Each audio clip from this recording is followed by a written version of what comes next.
når nu det er her på et universitet og med så mange litteraturgranskende folk, så får jeg lyst til om Sommerfugledalen at sige, at det er altså 15 sonetter og en sonetkrans, men det er ikke noget, hvad skal man kalde det, litteraturpolitisk udspil. Hvis der var nogen, der skulle få den idé, at jeg havde fundet på, at her imod slutningen af århundredet eller årtusindet,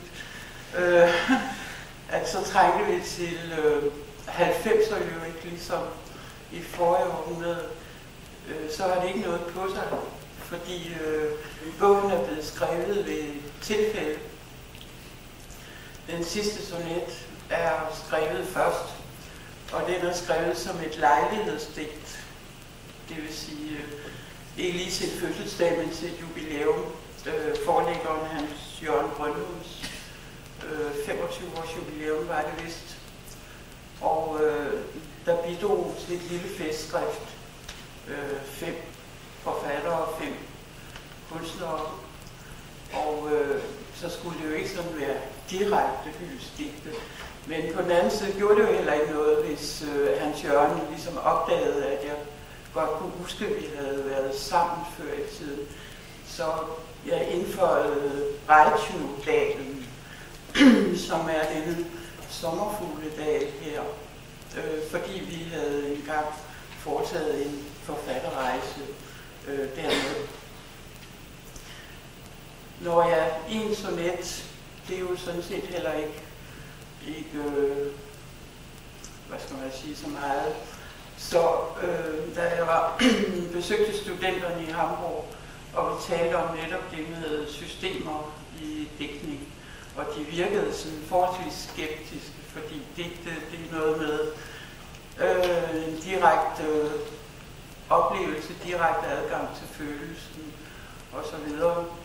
Og så slyngede jeg bare ud, jamen hvad med en sonet, det er jo også et system. Og så snakkede vi sådan set ikke mere om det, men så synes jeg alligevel, det var lidt billigt slukket. Bare at sige, at en sonet var et system, så jeg gav mig til at undersøge, om denne sonet sådan også rent grammatisk kunne splittes op i de 14 foregående sonetter, hvor den første linje skal samles op til sidst, så den sidste sonet består af de 14 foregående første linjer. Og undervejs i toget hjem, så lød det faktisk som om, det ville godt være muligt. Der var sådan forskellige steder, hvor jeg tænkte, der bliver det altså vanskeligt. Det bliver måske umuligt. Men da jeg kom hjem, var jeg helt grebet af det, ligesom når man får en ny kryds og tværs. Og ligesom på en eller anden måde skal igennem den. Så der gik nogle døgn med at finde frem til den sidste sonet igen, som jeg jo allerede havde.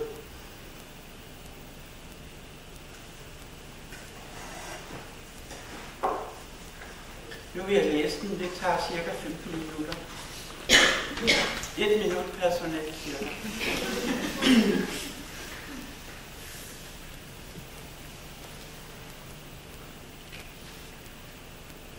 De stiger op planetens sommerfugle, som farvestøv fra jordens varme krop. Sinoper, okker, gulde og fosforgule, en sværm af kemisk grundstof løftet op. Er dette vingeflimmer kun en stime af lyspartikler i et indbildt syn? Er det min barndoms drømte sommertime, splintret som et tidsforskudte lyn?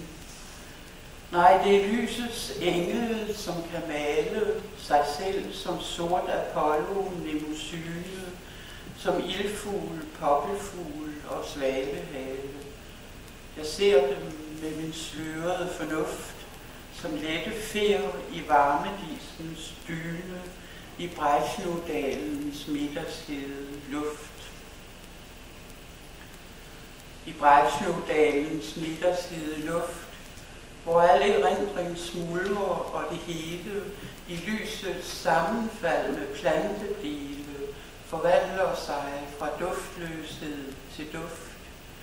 Går jeg fra blad til blad tilbage og sætter dem på barndomslandets nælle, naturens mest guddommelige fælde, der fanger, hvad der før fløj væk som dage.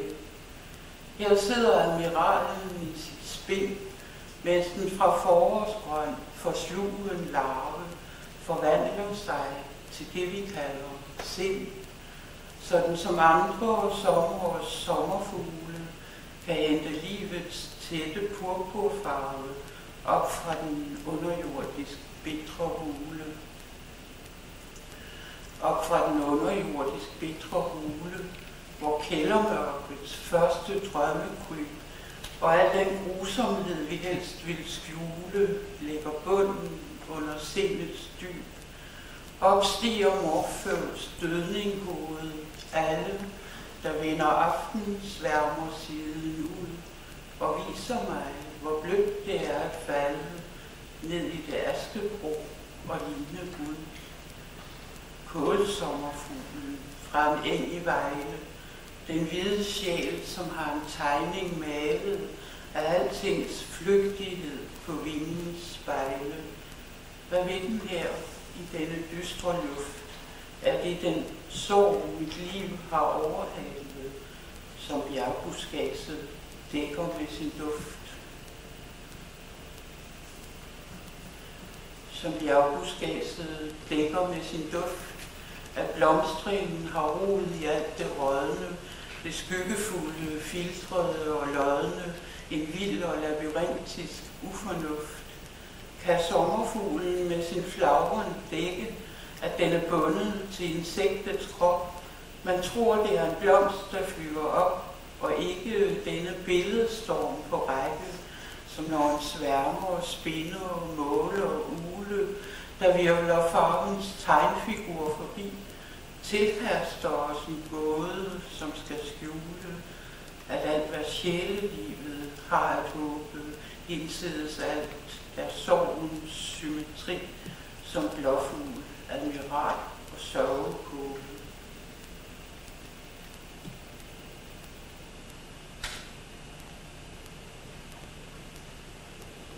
Som blåfugl, admiral og sørgekåbe i farvens periodiske system, ved hjælp af blot den mindste nektardråbe kan løfte jorden op som diadem, som de i farvens klare sorgløsheder, lavendel, purpur, brunkulssorte, præcist indlejrer sorgens skjulesteder, skønt deres glædesliv er alt for korte.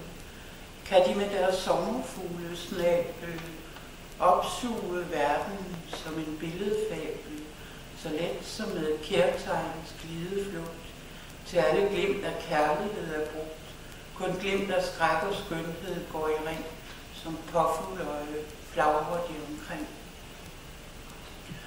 Som påfugleøje flagrer de omkring. Jeg tror, jeg går i paradisets have, mens haven synker ned i ingenting, og ordene, der før var til at stave, opløser sig i falske øjepletter, dukatfugl, terningfugl og harlekin, hvis gøjlerord om kiselhvide nætter forvandler dagens lys til måneskin. Her gror de stikkelsbær og slåenbuske, som ligegyldigt hvilke ord du spiser, gør livet sommerfuglenet at huske. Skal jeg måske forpuppe mig og måbe ved alt den hvide harlekin fremviser og foregøjler universets tåbe.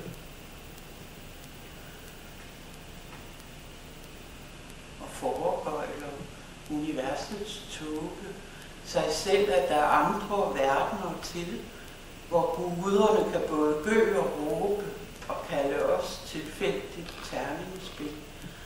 Så mind mig om en sommerdag på Skagen, da engeblåfuglen under paringsflugten fløj rundt som himmelstumper hele dagen med ekko af det blå fra Jammerbugten.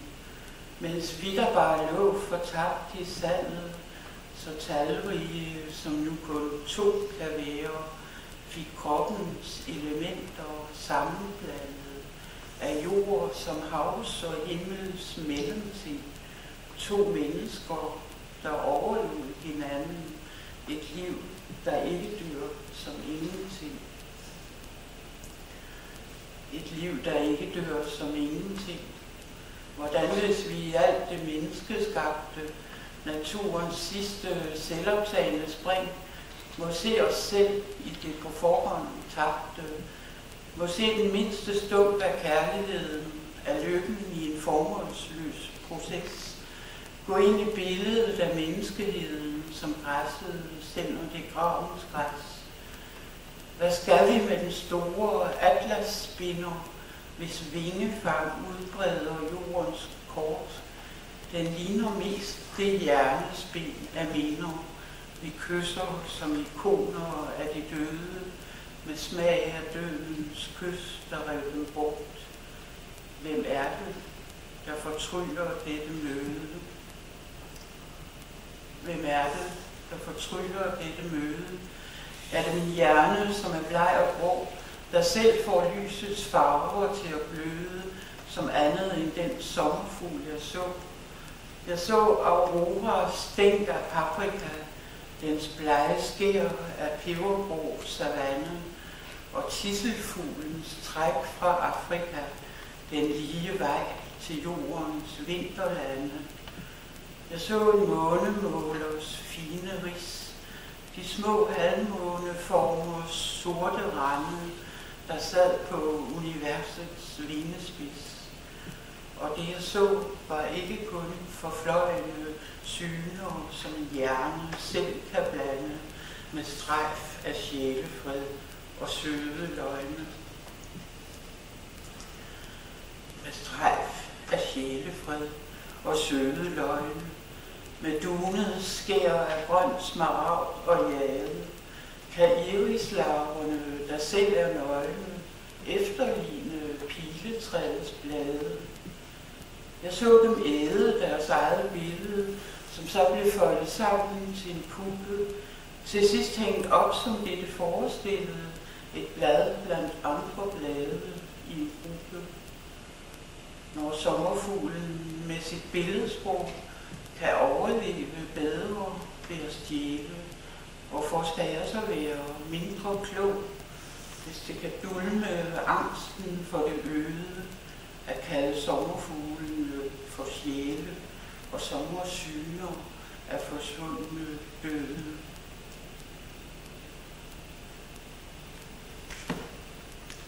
Og sommersyner af forsvundne døde, hvidtjørnens sommerfugl, der svæver som en sky af hvidt med stænk af røde blomsterspor, som lyset sammenvæver. Min bedstemor i havens 1000 favne af gyldenlak, løvkøj og brudestør. Min far, der lærte mig de første navne på alt, hvad der må krybe, før det dør. Går med mig ind i sommerfugledalen, hvor alting kun er til på denne side, hvor selv de døde hører nattergalen. Den sange har en sær bedrøvet svingen, fra ingen lidelse til det at lide. Mit øre svarer med sin døve ringen. Mit øre svarer med sin døve ringen. Mit øje med sit indadvendte blik. Mit hjerte ved, at jeg ikke er ingen, men svarer med det kendte lille stik. Jeg spejler mig i frost og løvfaldsmåler en aften i novembers egekraft. De reflekterer månelysets stråler og leger solskin i den mørke nat. Jeg spejler mig i deres puppedvale, hvorfra de nådesløst befries, når nøden er størst i kuldens spejlbelagte sale. Og det jeg ser ved selvsyn, spejlets nøgne, fortabte blik, er ikke bare døden. Det er døden, som med egne øjne. Det er døden, som med egne øjne vil se sig selv i mig, som er naiv. En indfødt, som er bundet til den nøgne selvindsigt i det, der kaldes liv. Jeg leger derfor gerne skovhvidvinge og sammensmelter ord og fænomen. Jeg leger perlemåler for at bringe alverdens leveformer ind i en, så jeg kan svare døden, når den kommer. Jeg leger sandbrandøje, tør jeg håbe, at jeg er billedet på evig sommer. Jeg hører godt, du kalder mig for ingen, men det er mig, der svøbt i kejserkåbe, ser dig an fra sommerfuglevingen. Ser dig an fra sommerfuglevingen. Det gør kun lidt sommerfuglestøv, så fint som intet, skabt af ingen, svar på fjerne stjerneformers løb. Det virvles op som lys i sommervind, som glimt af perlemor og is og ild. Så alt, hvad der er til i sin forsvinden, forbliver sig selv og aldrig farer vild. Så det som ildfugl, iris, isblåfugl, gør regnbuen til jordens sommerfugl i jordens egen drømmesynske sfære. Et digt, som nældens takvinge kan bære. Jeg ser støvet løfter sig en smule. De stiger op, planetens sommerfugle. De stiger op, planetens sommerfugle i Brejsnodalens midterslede luft. Og fra den underjordisk bitre hule, som bjergbuskadset dækker med sin duft. Som blåfugl, admiral og sørgebåbe, som påfugløje flagrer de omkring, og foregøjler universets tåbe, et liv, der ikke dør som ingenting. Hvem er det, der fortryller dette møde, med strejf af sjælefred og søde løgne, og sommersyner af forsvundne døde. Mit øre svarer med sin døve ringen. Det er døden, som med egne øjne ser dig an fra sommerfuglevingen.